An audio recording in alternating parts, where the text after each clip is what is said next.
Halo kawan, apa kabar? Semoga semua dalam keadaan sehat ya. Seperti biasa, sebelum kita mulai, buat kalian yang baru pertama kali mampir di channel ini, jangan lupa subscribe ya. Now, let's get into the case. John Parker adalah seorang pengusaha yang sukses. Dari usia muda, dia sudah bekerja sangat keras untuk mencapai semua yang dimilikinya. Suatu hari, saat sedang menjalankan bisnisnya, John bertemu seorang wanita bernama Judy Parker.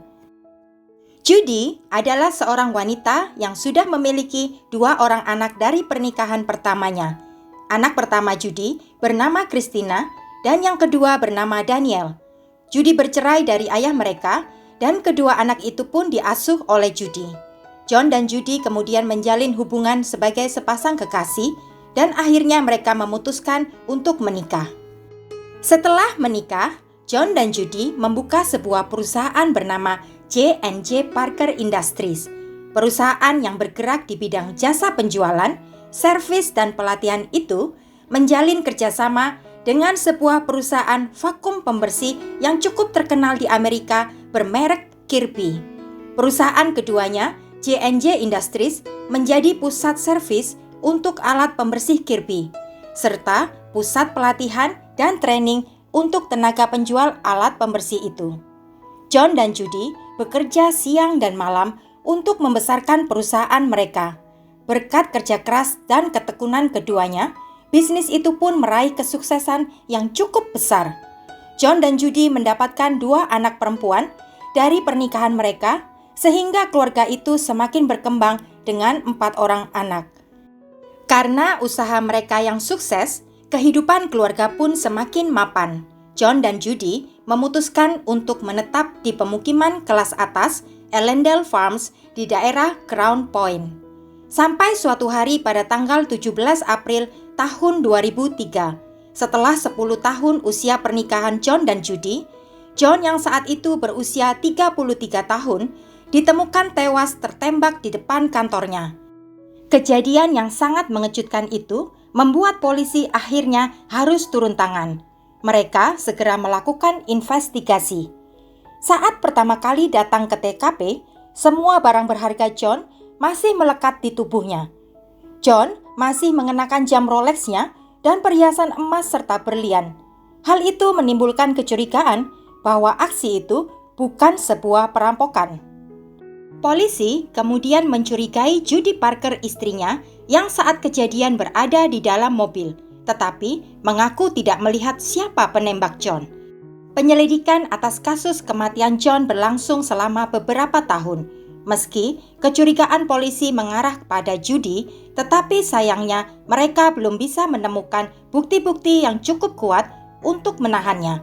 Dalam penyelidikan, polisi sempat menemukan bahwa 6 bulan sebelum John tewas terbunuh, seorang pembunuh bayaran mengaku kepada polisi bahwa dia telah dibayar oleh Judy untuk membunuh John. Tetapi, informasi penting itu tidak ditanggapi serius oleh pihak kepolisian karena saat itu tidak ada tindakan apapun yang diambil. Akibatnya, 2 orang petugas kepolisian sempat diseret ke pengadilan karena dianggap lalai dalam menjalankan tugas mereka. Keduanya dianggap gagal mencegah pembunuhan John, meskipun akhirnya kasus 2 petugas polisi itu mencapai kesepakatan di luar sidang.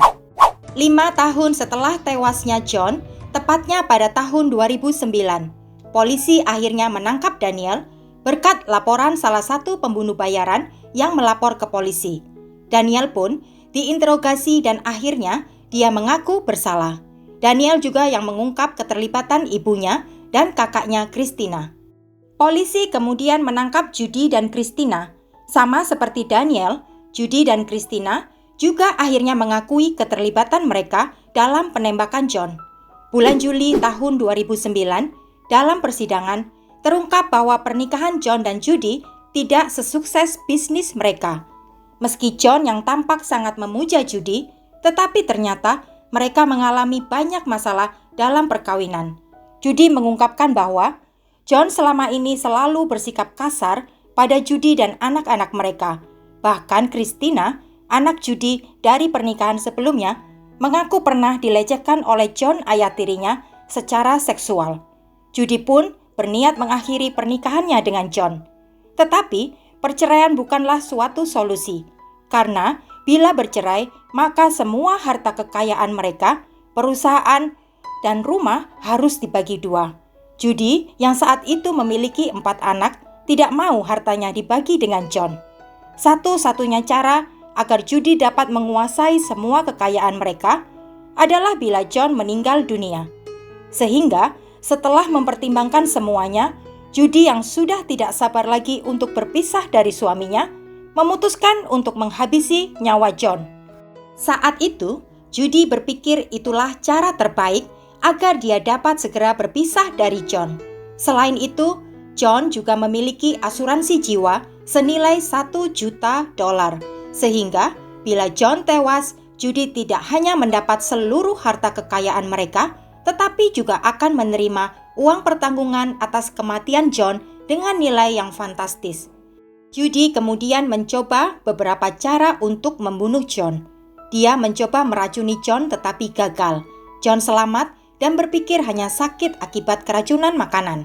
Kemudian Judy mencoba cara lain.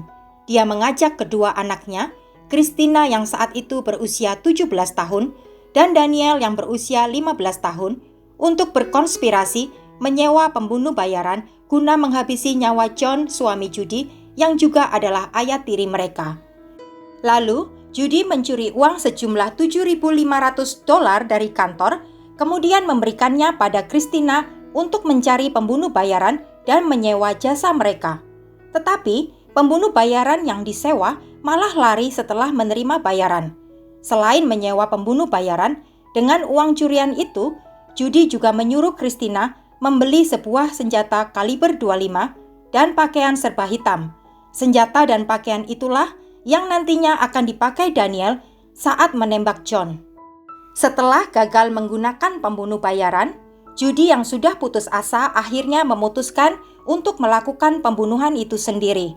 Judy memerintahkan Daniel anaknya menjadi eksekutornya. Dia kemudian memberikan instruksi pada Daniel agar penembakan John harus tampak seolah-olah sebagai sebuah aksi perampokan.